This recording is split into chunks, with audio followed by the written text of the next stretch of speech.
Hi guys, welcome to my YouTube channel.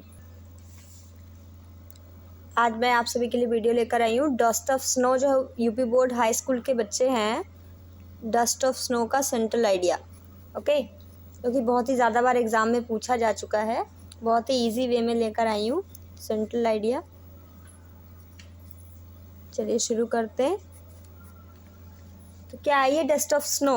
ये Robert Frost की एक पोएम है ना, जिसमें हेमलॉक ट्री के बारे में बताया गया। पोइट का मूड कैसे चेंज हो जाता है, जैसे जब भी हम लोग सैड मूड में होते हैं, जैसे आपने देखा होगा कि कोई सैड है तो 2 मिनट के लिए सॉन्ग ही सुन लेता है तो मूड रिफ्रेश हो जाता है। तो ऐसे ही पोइट के लिए सैड का जो हैप्पीनेस में चेंजिंग मूड है, तो वो कैसे हो जाता है जब हेमलॉक ट्री की बर्फ़ जो है एक कौआ आके उसके ऊपर गिरा देता है। तो ये आपकी जो है एनसीईआरटी बेस्ड जो बुक है उसमें आपका जो है हिंदी मिल जाएगी अच्छे से।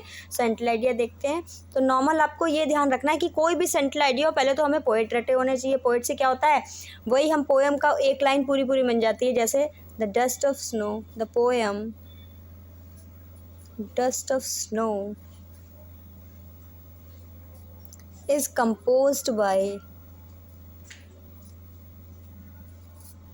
Robert Frost. Okay.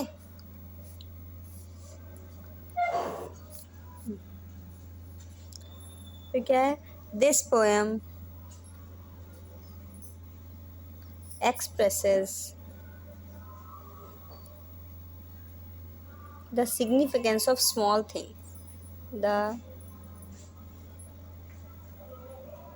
significance of small thing that can change one's mood. Okay ये पोएम जो है क्या दर्शाती है, सिग्निफिकेंस एक ऐसा साइन ऑफ स्मॉल थिंग्स, छोटी छोटी चीज़ों का, that can change one's mood, वो जो किसी के भी मूड को चेंज कर सकती है। ठीक है। The poet mention, the poet in this poem करके भी लिख सकते हैं। In this poem the poet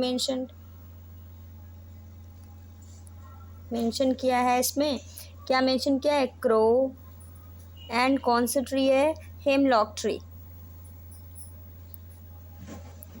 hemlock tree last में भी लगा सकते हैं। In this poem that are believed, जो कि माने गए हैं क्या, to be the symbol of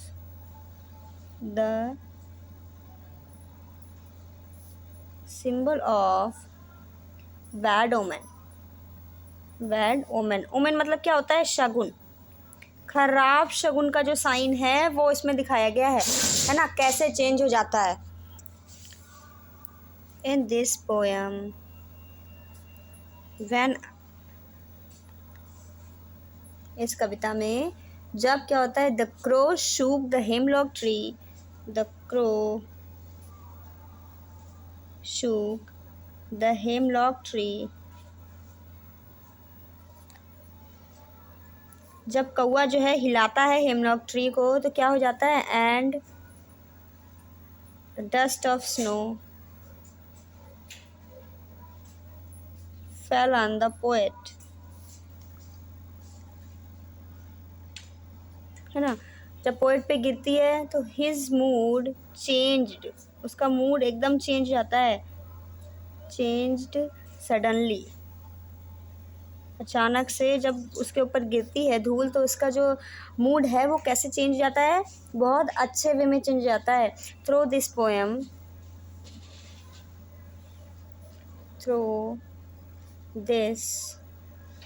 poem we get a message, हमको एक मैसेज भी मिलता है। क्या मैसेज है भाई, that we should hope for the best even in the worst, मतलब सबसे खराब, वर्स्ट मतलब क्या होता है, सबसे खराब, ऑफ सिचुएशंस मतलब स्थितियाँ, सिचुएशंस मीन्स स्थितियाँ, है ना। क्या है, थ्रू दिस पोएम, इस कविता के द्वारा वी गेट ए मैसेज, हमको एक मैसेज मिलता है। वो मैसेज क्या है भाई, that we should hope for the best even the worst of the situation. ख़राब से ख़राब सिचुएशन में भी हमको अच्छे होने की होप करनी चाहिए, है ना, क्योंकि जब जैसा सोचेंगे वैसा होता भी है ना। We must also remember, last line बहुत ही ईजी लैंग्वेज में है। वी मस्ट ऑल्सो रिमेंबर, जिन भी बच्चों ने मेरा channel like share and subscribe नहीं किया है वो लाइक शेयर एंड सब्सक्राइब करें और बेल आइकन को दबाना बिल्कुल ना भूलें, जिससे कि नोटिफिकेशन आपको पहले ही मिल जाए। और जो भी बच्चे मेरे टेलीग्राम चैनल से नहीं जुड़े हैं, डिस्क्रिप्शन पे जाके उस लिंक को ज्वाइन कर सकते हैं, ऐड हो सकते हैं उस चैनल में। क्या है, वी मस्ट ऑल्सो रिमेंबर, हमको ये बात भी ध्यान रखनी चाहिए दैट, क्या है भाई बात, nature and its object have the ability, मतलब योग्यता, ability to make one happy and come out of hopelessness. मतलब क्या है कि क्या लिखवाया है कि we must also remember that nature, जो नेचर होता है, प्रकृति होती है, उसको भी ध्यान रखना चाहिए कि इट्स ऑब्जेक्ट, प्रकृति और उसके जो ऑब्जेक्ट हैं, यानी कि उसकी वस्तुएं हैं, किसी को खुश करने से और निराशा को बाहर निकालने की क्षमता रखती हैं, योग्यता रखती हैं, है ना। उनमें कैसी योग्यता होती है, किसी को भी दुख से बाहर निकालने की योग्यता उनमें होती है। ठीक है, ये हो गया हमारा सेंट्रल आइडिया। एक बार देख लेते हैं। The poem Dust of Snow is composed by Robert Frost. ठीक है, the poet expresses a significance of small thing that can change one's mood. The poet mention crow and hemlock tree in this poem, they that are believed to be a symbol of bad omen. In this poem, when a crow shook the hemlock tree and dust of snow fell on the poet, his mood changed suddenly. Through this poem, we get a message that we should hope for the best even the worst situations. We must also remember that nature and its object have the ability to make one's happy and come out of the hopelessness. Okay? Thank you for watching.